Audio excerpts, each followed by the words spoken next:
Hello. Thank you for all being so patient while we wait for the time allotted for the people catching in on the stream. It's my great pleasure to introduce Mike. He's going to talk to us today about computational symbiosis. So please, a quick round of applause for Mike, and he'll take it away.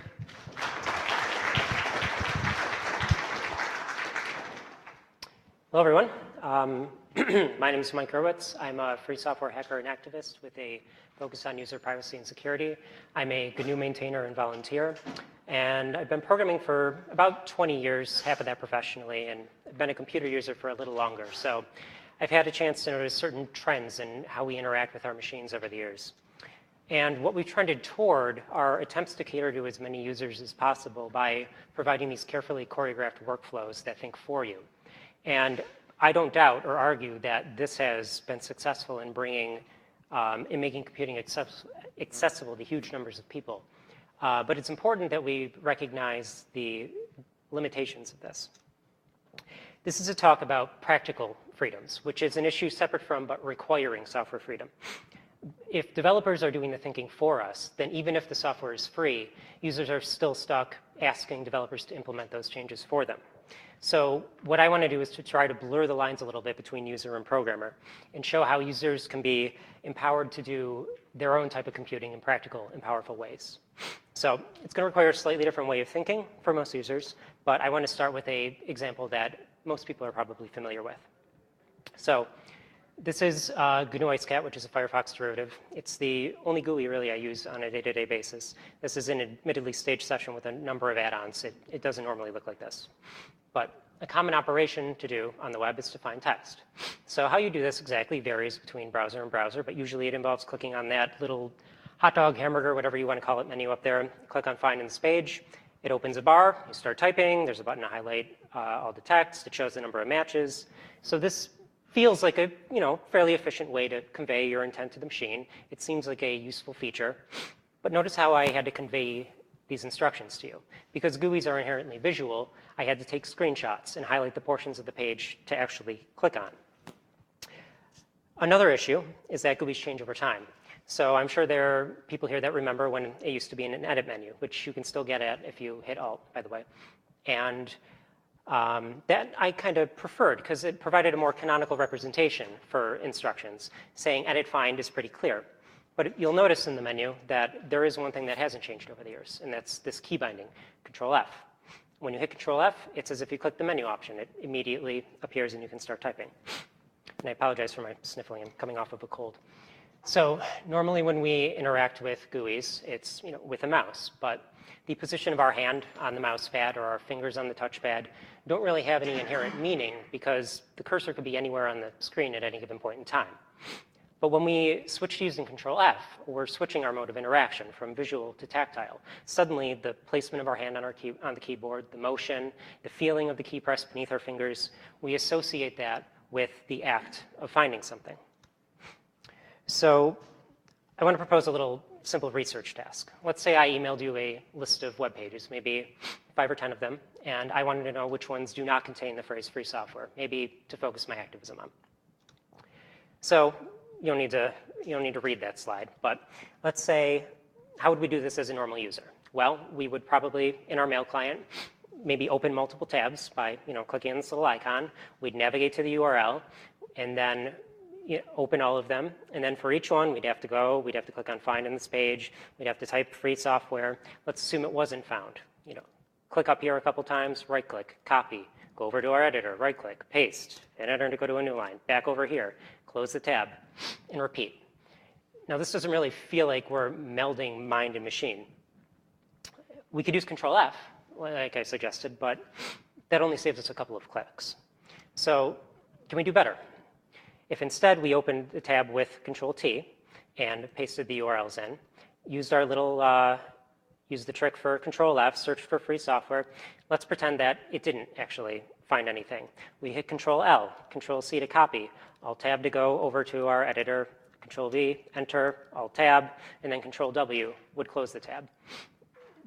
This feels a little bit more efficient. You can get into quite the flow with this. And interestingly, we also didn't have to touch the mouse. We didn't have to seek out those GUI elements each time. They were literally under our fingertips the entire time. Another interesting aspect of this is, in this case, I took a screenshot of IceCat. This is a browser, and there are other different browsers available. This text editor is Pluma. You can swap out these programs, and for most GUI equivalents, the key bindings will work exactly the same. If you work on different operating systems, right? Every time I give that focus, it goes to the next slide. If you work on different operating systems, like Windows, I don't recommend it, but if you do, the key bindings would be exactly the same.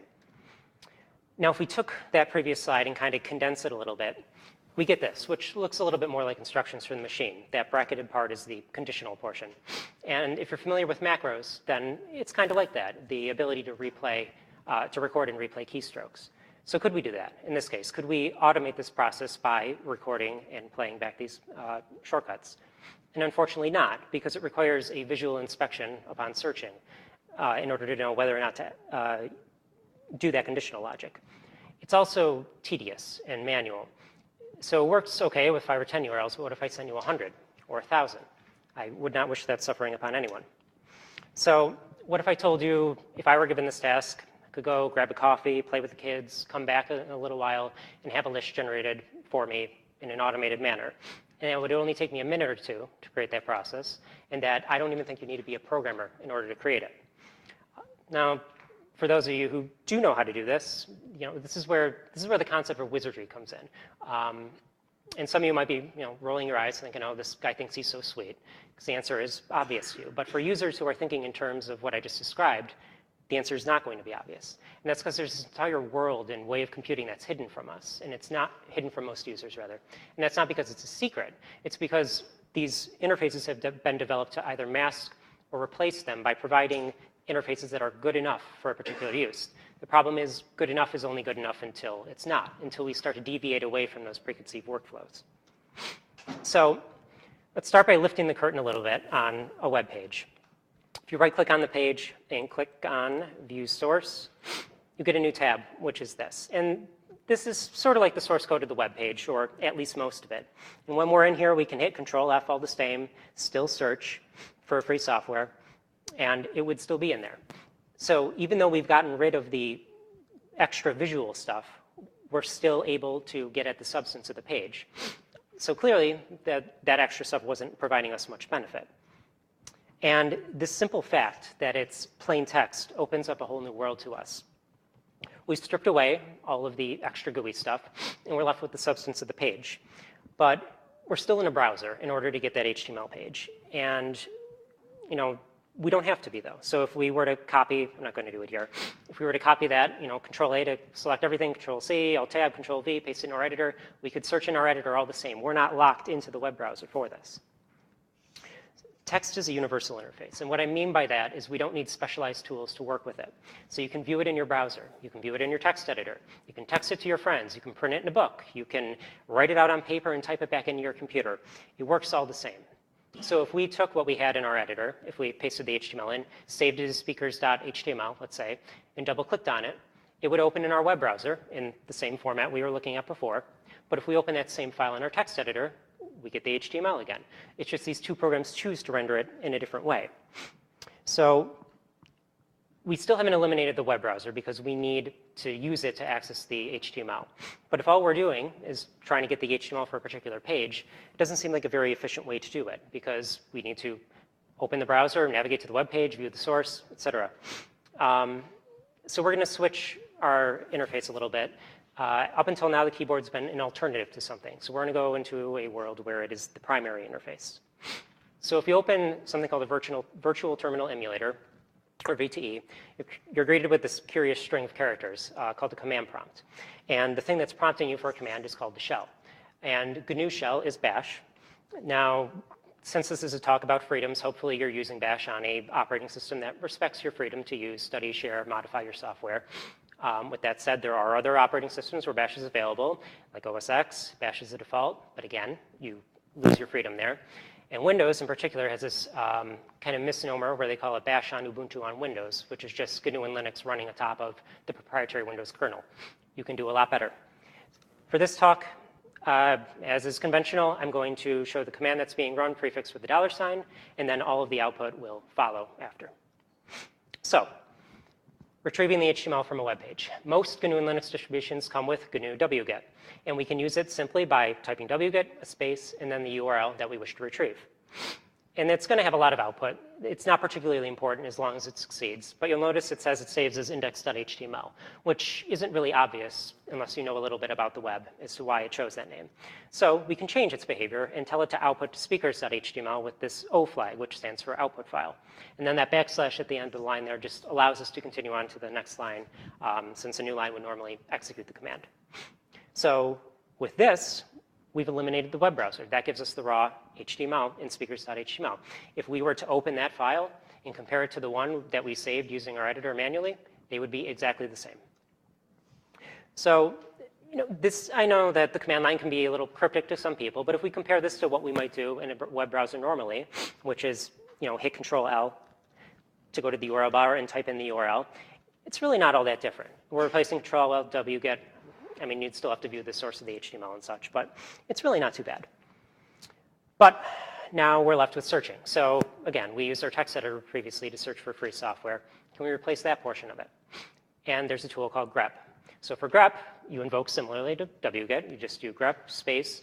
The first argument is what we're searching for. It's quoted because it contains a space. And then the file that we're searching. So that will search for free software in speakers.html. And it will output a bunch of different text. I've only included a snippet here. But it gives us the results all the same. So with that, we've replicated Control-F. And did we convey our thoughts concisely to the machine? I think that's pretty concise. But the reply we received is kind of information overload, because we don't care for a research task whether or not, we don't care to see the matches. We just care whether or not matches did occur. So we're going to modify the behavior slightly and use this quiet flag. And grep is going to change its behavior so that rather than outputting, it's going to change its exit status, which is a response to the shell for whether or not it succeeded.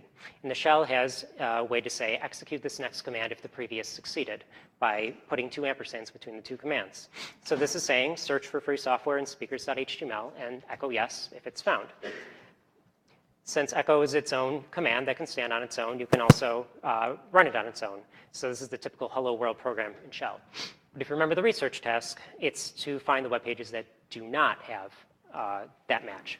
So if instead we use 2 pipes instead of 2 ampersands, that acts as an OR, and will echo if no match was found. Now, we're still not quite rid of our editor yet, because we still needed to write the files. So writing to a file is such a common operation that the shell has a built-in operator for it. So normally commands write to something called standard out, which is what you observe on the screen when you run the command. Output redirection writes it somewhere else. So if we do a single greater than sign, we can output to hello.txt, and it will overwrite, in the case of the first example, what was there previously. So hello.txt would only contain hello again world. If you do 2 ampersands, it'll append. And so the second one, results.txt, will contain 2 lines, first line and second line respectively. And if the file doesn't exist, it'll create it for you. So looking at this command for a second, does anyone want to guess what the output would, or the result of this command might be? Sorry, putting you on the spot. So bringing all of this together may feel kind of cheated. The result of this is nothing. So we know that speakers contains the term free software. So this is going to retrieve the URL, do grep quiet to search for it, and then it's not going to echo anything because it will have found a match. In fact, results.txt won't even exist if it didn't exist before. But this is a pretty hefty command to have to modify anytime we want to search for a URL. So we're going to introduce something called a variable. We're going to take that URL and assign it to a variable called URL. And then anywhere we had that URL previously, we're going to reference it by prefixing it with a $. And I also put it in quotes just in case there's special characters or spaces. And to make it a little more concise, we're also going to use, instead of -- quiet, -q. And then in the case of wget, you can make it even more concise by mushing the arguments together. You don't have to do it that way. But we're still left with this speakers.html, which is this temporary file that's really just polluting our file system just for the sake of giving it to grep. So can we get rid of that? Now, I introduce a new notation, and then I'll explain it over a bit. So first, normally commands write to standard out by default. wget is an exception. It writes to a file by default. So if we replace speakers.html with a dash, that's a convention for most command line programs that says write to standard out. In the case of grep, if we simply omit speakers.html, it reads from standard in by default. And then that pipe at the beginning of the line for grep says connect the standard output of wget to the standard input of grep. So now instead of reading through a file, it's passing through a pipeline. And I'll get into that a little more in a little bit. But if we make it more concise, we get this line. So, if we find that, if you find that that command's getting a little too cryptic, you can also alias command. So we alias wget as fetch URL, and then we don't have to worry about what exactly it's doing anymore. And if you prefix wget with Torify, by the way, if you have Tor installed, then you can download all this stuff through Tor. So this is what we started with, and this is what we ended with. This is much more concise. We can clearly see from this that the URL is that speaker's URL. We're fetching it. We're searching for free software. And then if it is not found, we're outputting, or appending, rather, the URL to results.txt. And again, we're able to do this because text is a universal interface. So we started by inspecting text manually at each part of this process. And at each part, we started replacing the human component with a command. Because text has kind of put man and machine on similar footing now. So we also introduced a pipe. So we've kind of changed from working with an interactive GUI toward a keyboard interface. And now we're doing another fundamental shift in that we're starting that ability to pass text through a pipeline is a fundamental principle of these Unix commands that I started introducing to you.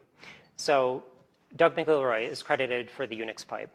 And he, as part of the Unix philosophy, described it as expect the output of every program to become the input to another. And we can summarize the Unix philosophy as write programs that do one thing and do it well. Write programs that work together. Write programs that handle text streams, because that is a universal interface. So this represents another profound shift in the way we're thinking, because now we're learning to take problems and start to decompose them into small operations that exist as part of a larger pipeline. So we're able to chain small, specialized programs together and transform the text at each step to make it more suitable for the next. So now we're going to get into a more sophisticated example of a pipeline.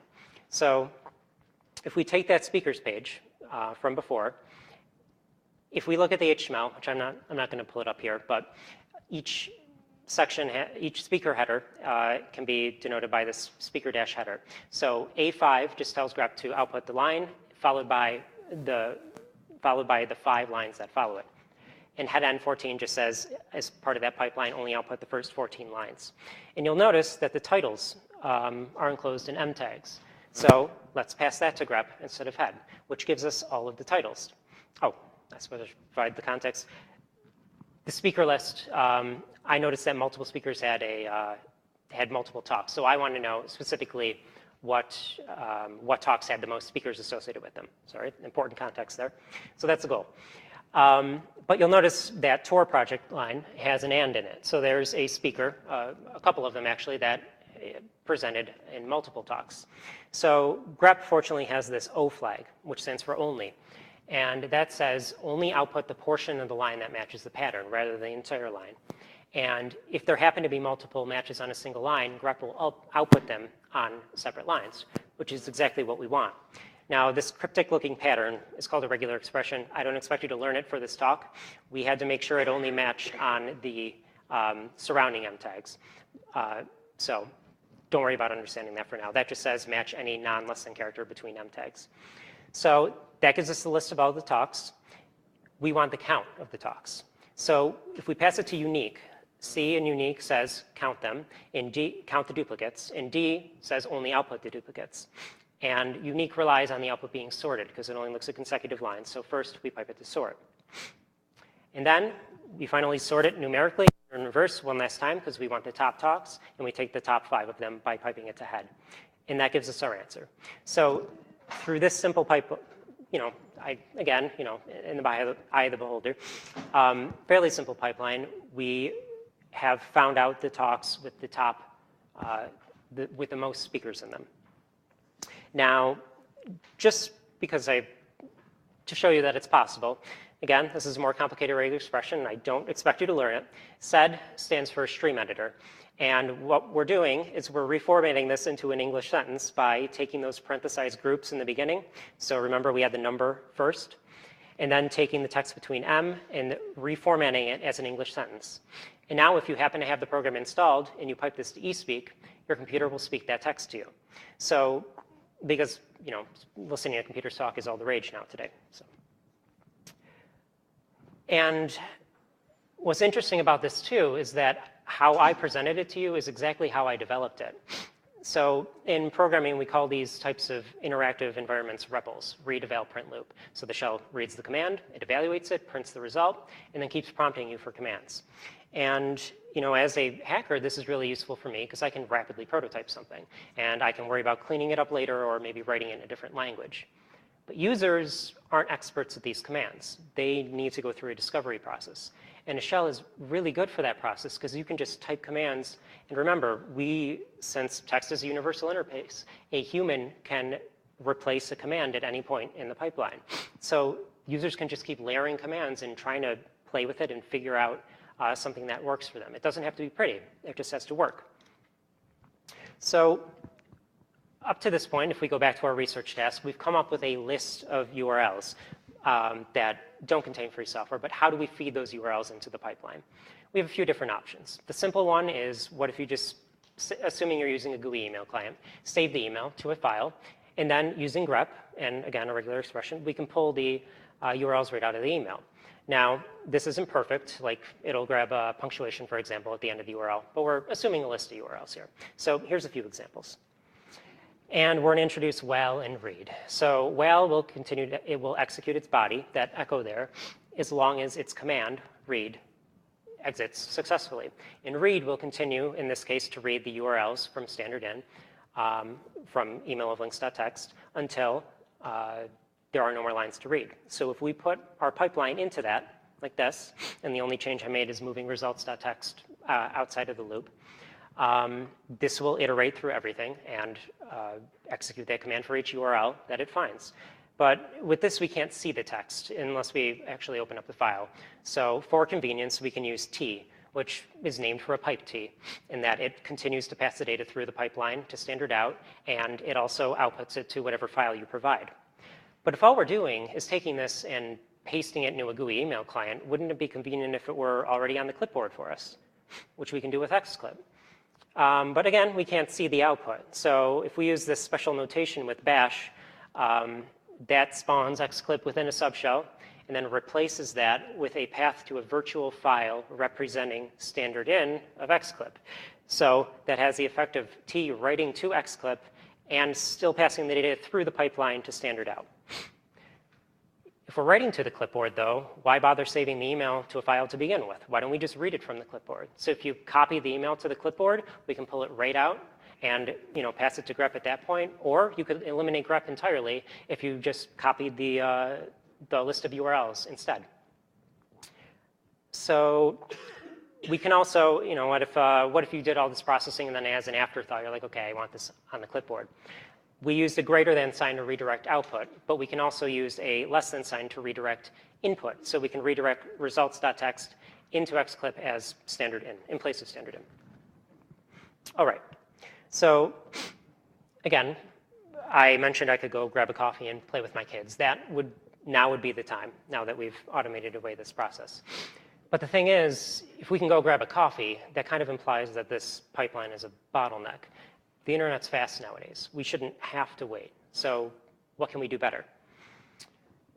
The shell has, or at least POSIX compliant shells, of which bash is one, has a way to execute commands, put them in the background, and continue executing other things. So in this case, that single ampersand, I know it can be confusing with the double and single, will put that sleep one and echo into the background, immediately echo start, and then 1 second later, we'll echo done.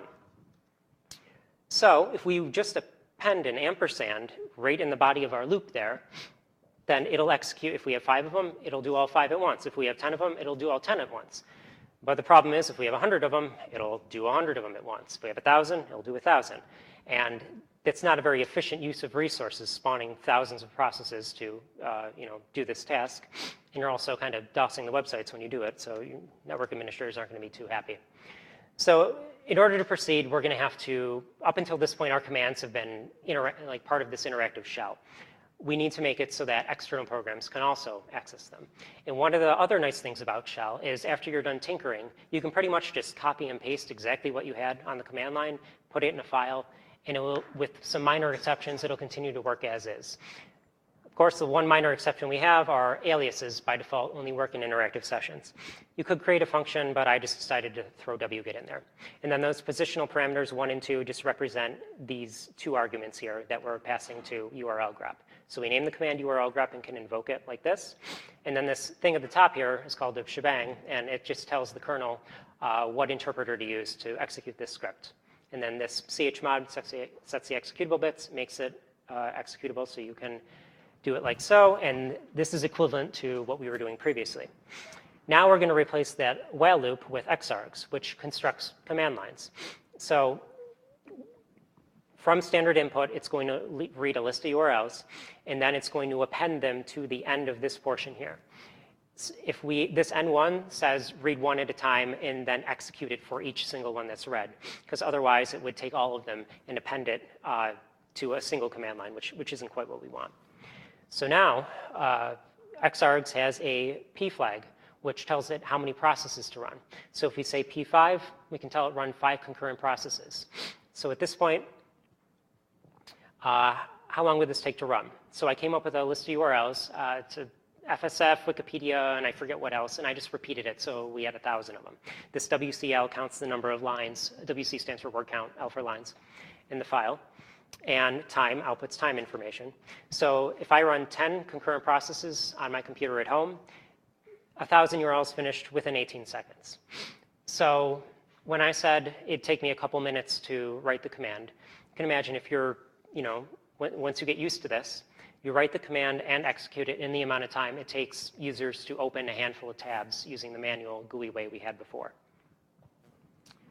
So I think that, again, it takes a little getting used to, but I think that normal users can learn to use this process. So again, we shifted away from what the developers intended with the web browser, and we have automated away this task completely. Users don't need to rely on developers in order to do this. So now that we've taken care of the research task, I do have a few more examples that we can run through. Some of them I'll go through a little more quickly, so make sure I leave time for questions. How much time do we have? 10? All right. So one common operation is, people take a lot of pictures nowadays, especially since people have smartphones. And ImageMagick is a suite of tools that is able to do operations on images that you would expect to only be able to do in, say, the GIMP or other image processing GUIs. I'm doing the simplest possible operation here, which is just resize an image by 50%. But if you had, this is called globbing. If you had a bunch of PNG files in one directory, then for each of them, it would run this command and resize them, creating a new file prefixed with SM. And then this command, I'm not going to go over this in too much detail, would execute in recursive directories. So if you had your library of photos, like I know I and my wife have, can run this one command and resize thousands of them in one go. Again, we go back to the concept of scaling. This scales trivially, rather than opening each one individually in GIMP and resizing them. So I mentioned I focus on user privacy and security. I can't possibly do a talk without putting something related to that in it. So we're going to use some standard Unix tools to do some password generation. So in this case, TR stands for translate. And what we're going to do is read from dev_urandom, which is a stream of random binary data. And we're going to say C means the complement and D means delete. So we're going to say anything that's not a graph, and a graph is a printable non-space character, delete. So if we take the first, so previously we used head for lines, now we're using it for characters. If we take the first 32 of such characters, then we get a randomly generated password. Now, that's great if you have a password manager, but if you need something actually memorable, then maybe you want to use something like Diceware or EFF's large word list. And we could use wget here to copy it. The reason I didn't is because if you're going to do something this sensitive, I suggest you inspect it rather than just blindly downloading something and throw it into a pipeline. So it has 2 columns delimited by tabs. Because you're normally supposed to use dice, roll the dice. The first column has numbers in it to associate it with the dice you rolled. But we don't need dice if we have tools that can do it for us. So we take the second column, which is only the word list, we pipe it to sort, and tell it to permute it randomly using dev_random, like we did up here. And then EFF recommends using at least 6 words. So we take the first 6 of them, and then since they're on new lines, we use TR, again, like we did up here, but this time translate new lines to spaces. And I'm kind of upset that I didn't keep this password to myself, because this passphrase rather, because this one's pretty memorable and morbid sounding. But. All right, now speaking of password managers. Again, to try to demonstrate the types of things that you can do when you can just compose programs together, GNU-PG is a program that can do various types of cryptography. And let's say you had a GPG encrypted file. This is how you would decrypt that file. So just to show you the structure of it, I said decrypt it and show us the first 3 lines. So let's say we had a password database containing the URL, username, and password in this format. And let's say we wanted to create a simple password manager. So we decrypt the file and we pass it to grep and say return the 2 lines following the match. So maybe here you would want to bind a key to your window manager and maybe like highlight a URL in your URL bar, hit the key in your window manager, and then maybe you could pull the URL from the clipboard. I didn't do that in this example, but that's one possible option. So we grep for the URL. We return the last 2 lines with tail instead of head, which gives us user and pass. And then here we show read. Before it only had 1 variable. Now we show it with 2. So key will end up being the first word, and then value will be everything that follows after that. And then we'll prompt the user to paste the key. Key being the user or pass. And we don't use echo here for certain technical reasons that I'll kind of leave as an exercise to you as to why it doesn't work. So instead, we're using printf. Just know that in this case, it acts as echo does. And we're piping it to xclip, like we did previously with the email example. But we're adding 2 extra options here. L stands for loop, and quiet keeps it in the foreground rather than working it in the background. And what this does is allows you to paste it only a single time. So this has a couple benefits. First of all, what if we had malware on our computer that was monitoring the clipboard and pulling passwords out of it, which is not uncommon. L1 causes xclip to terminate as soon as it pastes. So if we saw our little password manager move on to requesting to paste the next one or repeating, or if you went to paste and saw it pasted the wrong thing, then you would know, crap, something happened, I better change my passwords. It also has a nice effect that you can go in your web browser, hit Control-V for the user, tab, hit Control-V again, and it'll paste the password. You don't need to copy 2 separate values. So it has a convenience factor as well. But that's not good enough for me. If we took that command and we called it, say, get password, and I put that on my home computer, I don't want to have to carry around my passwords with me. You've got to deal with issues like how do you keep passwords in sync? And then, some people might be worried about if you're traveling, what if, say TSA asked me to decrypt my laptop or something, now I got to change all my passwords. You don't have to worry about it if it's on a remote system. So it requires a little bit of configuration, which I'm not going to get into here, but there are ways to have GNU-PG forwarded over SSH so that it's accessible to a remote system. And why here forwards the X11 session. X11 is that graphical environment. So that gives the remote system access to my clipboard, which could be dangerous, but again, this is my home system that I trust. So it can write to the clipboard. So again, get password is that command we saw on the previous slide, and we gave it an argument. In this case, maybe we replace this with $1. And that would, I should take this out of my pocket earlier. I carry my Nitro key around with me, which is a smart card. And this allows me to do 2-factor authentication. So if my password database is encrypted with a key that is on here, so over SSH, it'll connect to my GNU-PG agent running on my laptop. It'll prompt me for the password, for the PIN. So that's something I know. The PIN, something I have, the smart card. And that gives us 2-factor authentication for free. So if somebody's looking over my shoulder at the password, then, unless they punch me out and take my key too, then at least my password database is safe. Another example that I'm going to go through quickly here is taking screenshots. So I mentioned, I showed ImageMagick before. It comes with a suite of tools. One was Convert, another one is Import. And Import takes screenshots. So if you just type, I'll get to it in a minute. If you just type import and then a file name, it allows you to draw a region of a screen and takes a screenshot of that region. If you just click on a window, it takes a screenshot of that window. This one in particular I find interesting because remember this dash from before, which we use with wget, which is a convention saying write to standard out. So this tells import to allow you to select an area of screen and then pipes it to standard out rather than writing it to a file. So previously we were piping text. Now we're piping binary data. And we pipe it to XClip in this special type, which says image PNG.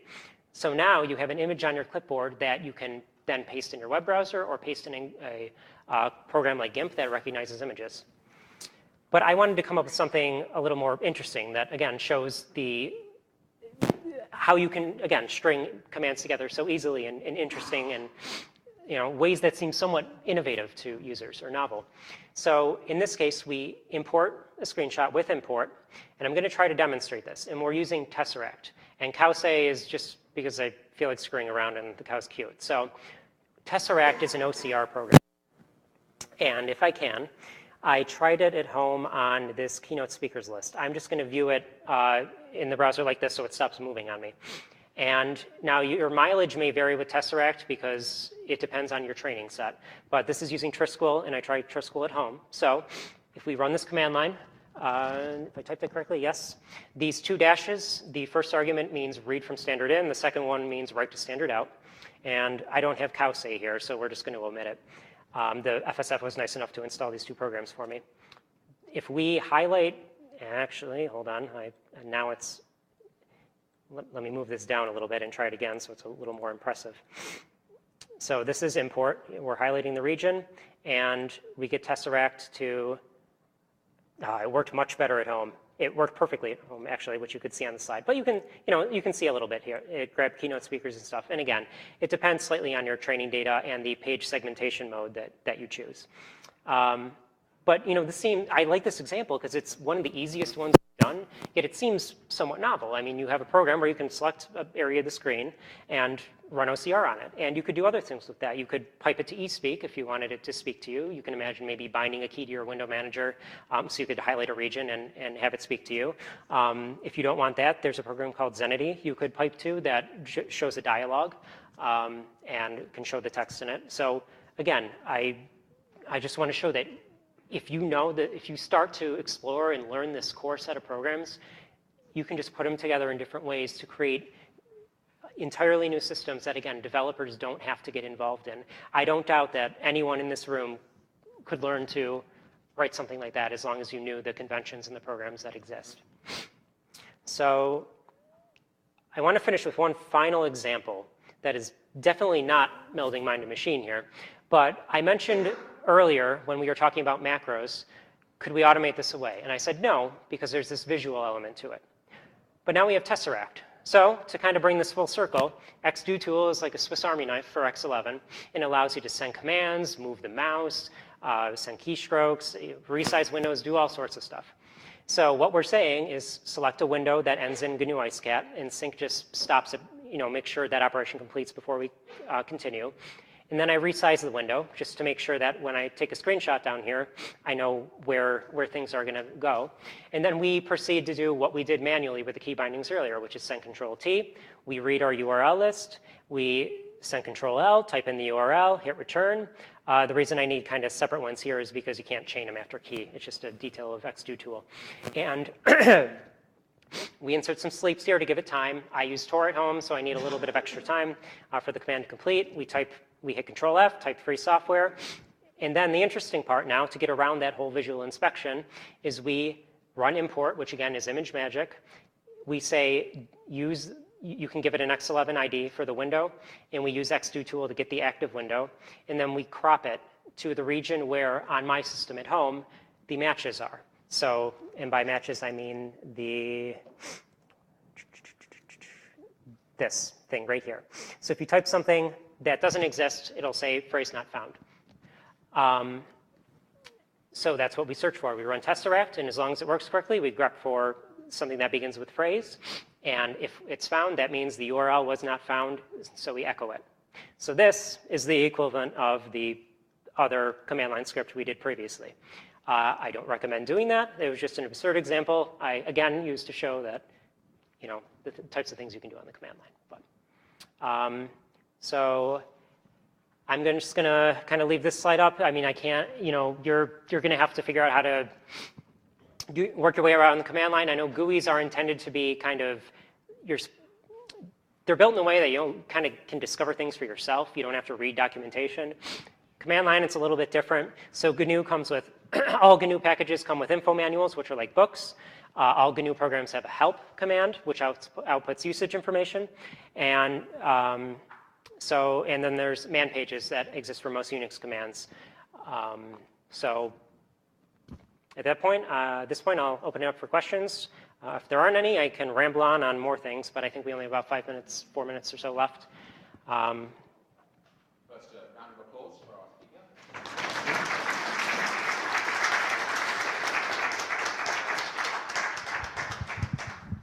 If you have questions, please queue up here, preferably, or we can bring a microphone to you.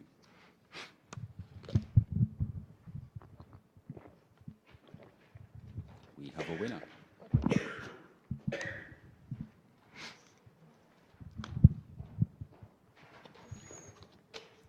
So aside from like the built-in help, there's a lot of stuff that you kind of need to know to do this. What do you recommend as a reference? Are there any really good free references that kind of, because I was even, you know, the Xclip stuff. What is that package in particular? Because I'd never seen some of that stuff. So there's still some cool stuff and it's examples, but the great thing about a GUI is that, you know, for people that don't have perfect memories, you know, it's easy to remind you, but then you have to practice something. So as a user, it's like, you know, it takes a lot of practice to get that memory. And even as someone who's written and knows a little bit about regular expressions, a lot of times I'll just Google somebody else who's written the script and then I'll find it. So is there like a good reference where people have put together like a grimoire or whatever, going with the wizardry thing of all these different scripts so you can build off of them or whatever? I don't know, just for people that want to learn how to do this stuff but aren't experts in the command line in the first place. Sure. You brought up a few good points there.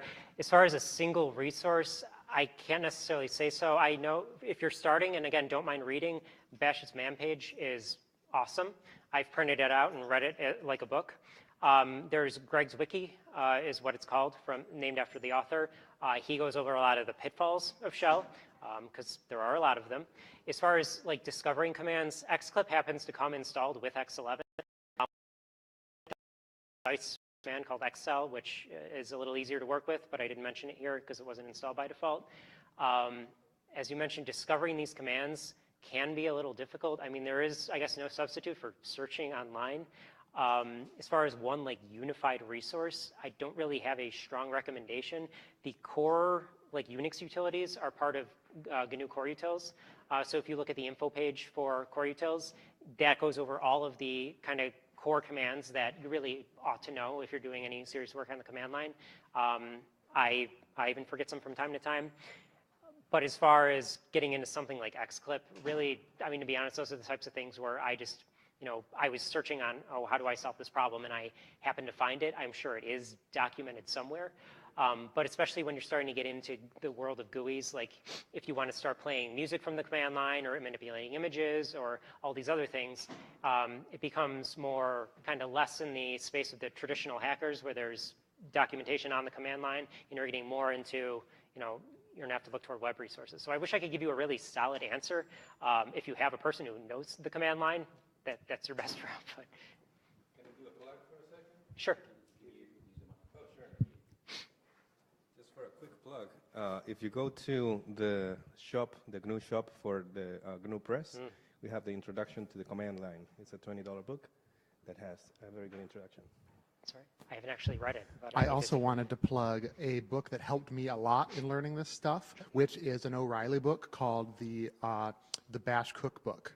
And it has a ton of things. It's like little short scripts of how do you do some kind of useful thing. And there's like hundreds of them. So that's like one resource. Obviously, it doesn't cover everything, but it covers like hundreds of things. Sure. Great, thank you. Hi. Just had a quick comment. Are you aware of the pains associated with parsing HTML using regex? Yes, I am. So the example I used was kind of a segue from the browser. So scraping is what it's called. I don't, necessarily recommend doing it that way. I wanted to stick to the core utilities. Are you about to recommend a XML parser? No, I actually wondered if you had a good suggestion for something to use in the command line, because I've been looking, and it's like I can pipe out to like Perl or whatever, but that's not, it's not easy. So usually I end up using, so grep has a -P flag, allows you to use Perl regular expressions, which are a bit easier to work with. To be honest, I usually do that. I do some scraping professionally too as a web developer. So I mean like using a HTML parsing pad, because it's like, what is it? It's a context-free grammar, HTML is, but regex isn't. So Yeah, it's like trying to parse C with regex. Sorry, that's a technical explanation. Yeah, I mean, part of the complexity with HTML is too, it's not actually, you can't necessarily use XML tools because it's not valid XML all the time. Did you have a suggestion for?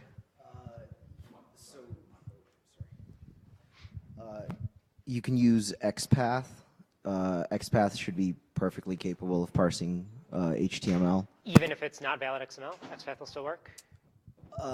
In practice, yes. Most implementations of XPath have been designed to overcome common issues. Okay, I have used XPath. I didn't realize it worked with HTML though. Most It sites, depends on the implementation, again. most, web developers usually want to write valid XML for their HTML, but it doesn't always work out that way. So. Yeah. That's all. I just wanted to answer the regex thing. There isn't. Okay, and we've reached the end of the session, so another round of applause for Mike. Thank you very much. Thank you.